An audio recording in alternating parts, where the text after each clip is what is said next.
Judge Greg Mathis spent 40 years building a perfect family image on national television. But in August 2024, his wife Linda filed for divorce. And the truth finally came out. There were whispers about a secret child, rumors of affairs with women half his age, and accusations that shocked even his closest friends. What really happened in the 3 weeks after she filed those papers?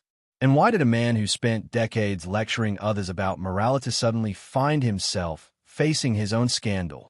The real story goes deeper than anyone expected. Greg Mathis came into the world on April 5, 1960 in Herman Gardens, a huge public housing project in Detroit. The place had been built in 1942 to hold 250 families on 160 acres. Once seen as a proud answer for war workers who needed homes. By the time Greg was old enough to remember anything, those brick buildings had already started to feel different. Paint peeled, always felt unsafe. His mother was holding everything together alone, raising 4 boys after their father left. She worked and worked, but the money never matched the weight of the bills, and the project around them were falling apart.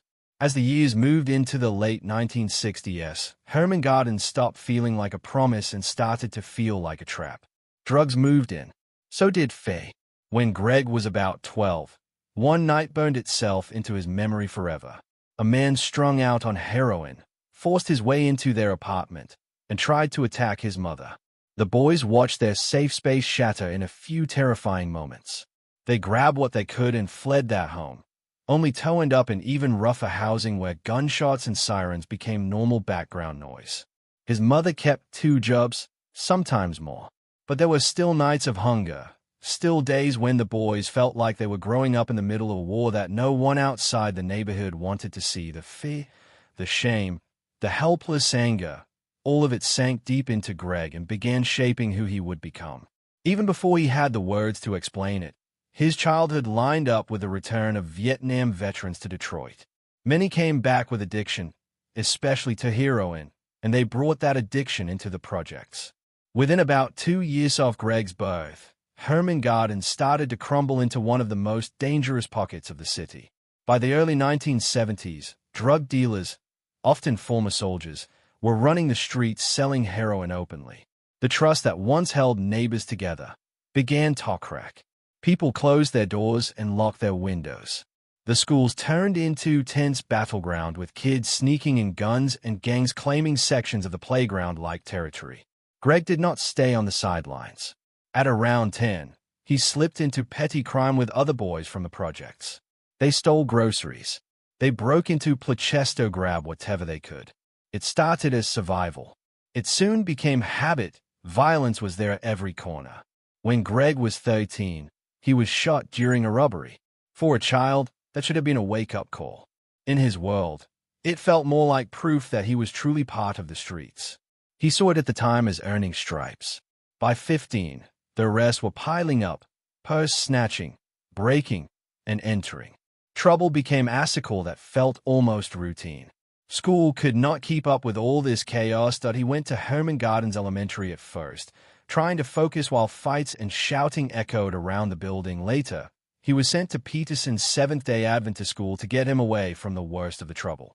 But the pull of the streets was strong. The projects were still home. By the time he reached Wayne Memorial High School, the arrests and the pressure had worn him down. At 15, he dropped out and soon found himself doing time in juvenile detention. In 1977, while he was still on probation, something shifted. He earned his GED through Operation Push, a program created for young people like him, the ones everyone else had nearly written off. That chance did not appear out of nowhere. His mother went to the court and told the judge she had colon cancer. She told them she did not have long. The judge looked at Greg and told him clearly that he had 2 options. Heckled sit in a cell, or he could get his GED and try to build something different. That moment pressed on his chest like a weight. The thought of losing his mother while still trapped as the same kid from the block began to scare him more than any rival gang. Long before he put on a robe, Greg had already pledged himself to a different kind of gang. At around 12, he joined the Errol Flynn, a notorious Detroit crew that later became a model for many other gangs in the city during the 1970s and 1980s. At first, he was just a kid doing small jobs. He and his friends stole steak from stores and sold them in the projects for extra money. They laughed about it. They told themselves they were hustlers, not victims. But things moved quickly. Those small jobs turned into purse snatching, then armed robberies, then serious break-ins. What made their story even more intense was who they chose to target. They did not just break into random houses. They studied which homes belonged to police officers. They watched schedules, figured out when those officers would be away, and then broke in to steal guns. Greg later admitted that they knew cops would keep extra weapons in their homes. Taking those guns was not just about money. It was about image. In that world, walking around with a weapon that once belonged to a police officer gave you a twisted kind of status.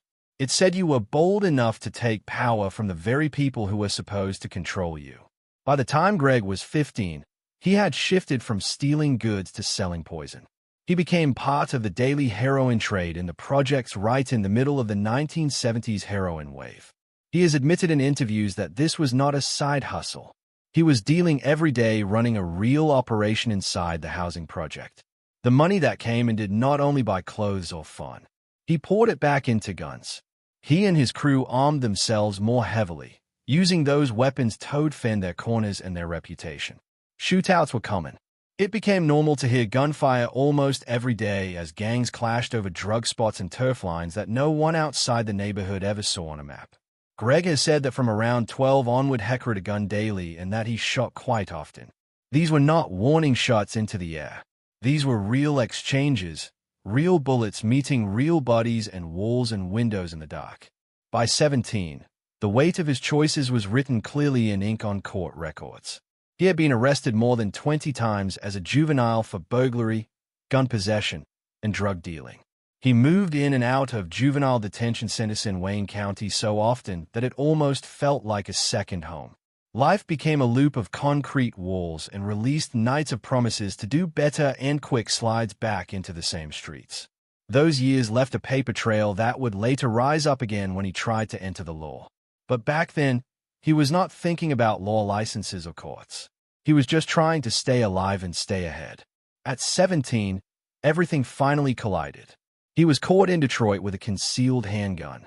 This time, the system did not treat him like a kid anymore. Because of his long record, prosecutors charged him as an adult.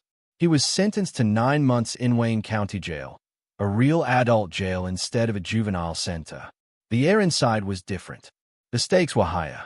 For years, his mother had refused to visit him while he was locked up for juvenile crimes. Now, she came.